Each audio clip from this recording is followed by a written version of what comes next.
All right, Hugh, so where did you grow up? Well, I grew up in the suburbs of Toronto, west end of Toronto, in a suburb known as Etobicoke, and I basically spent my whole life there. Etobicoke, eh? hmm Did you like growing up in Etobicoke?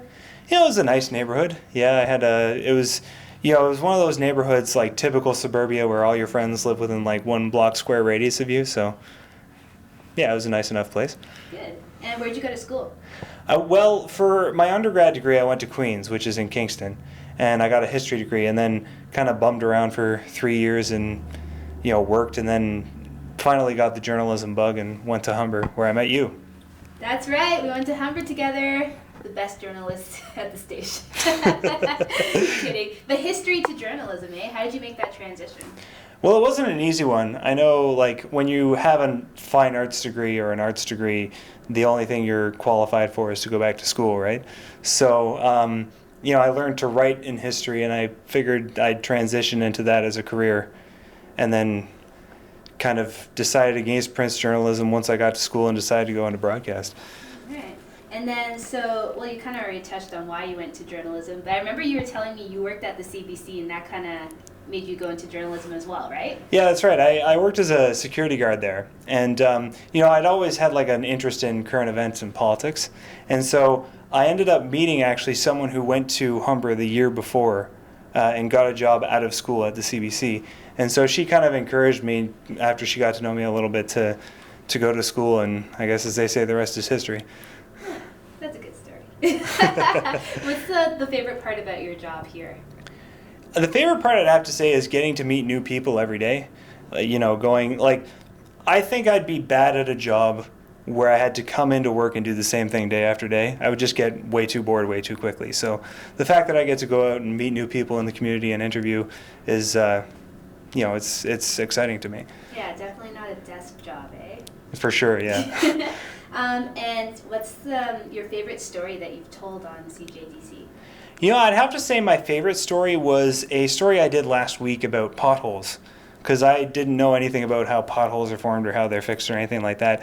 But, I got to go out with a road crew and actually watch them as they filled potholes and learn how they made the mix that filled the potholes. And something about that just really kind of caught my eye and, enlightened me, I guess.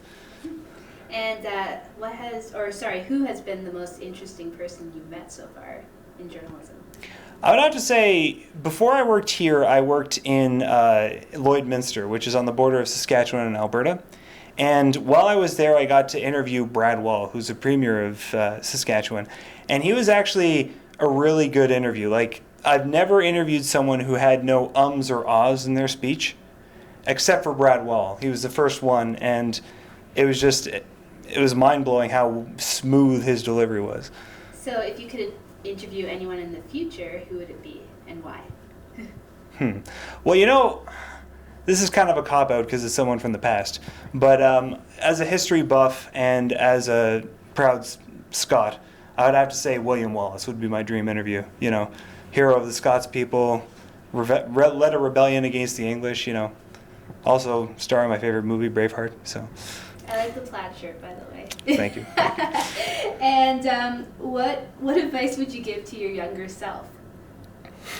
I would tell him stop wasting time and go back to school sooner, because like I said, I was a security guard at the CBC for about 3 years after I graduated, and I mean some people that's a career, but for me I just felt like I was just wasting time. Do you have any hidden talents or habits that you would like to share with us? I actually know how to juggle. Yeah, not many people know that. I learned to juggle so I could impress my niece when she was 3 years old. And yeah, that's kind of like the oddest talent I'd say I'd have. I'm going to test you on this later and get you to juggle something in the newsroom. And what is your favorite food? My comfort food, I would have to say, is poutine. Whenever, I'm feeling down on myself or, just want to be lazy and watch a movie, poutine is like my go-to snack. So good. Oh, yeah. Poutine. Oh, cheese on anything is good, but cheese on fries and gravy? Do you have a favorite junk food or chocolate bar? Aside from poutine, I'd say, those sour cream and onion rings you can get at the store? those I like sour cream and onion chips, but when you put it in ring form, I don't know what it is, but it just makes it so much better. Anything in ring form is better. That's hilarious. Awesome. Well, I think that's all the time that we have today for Take 5. Thanks for joining us, Hugh, and please join us tomorrow.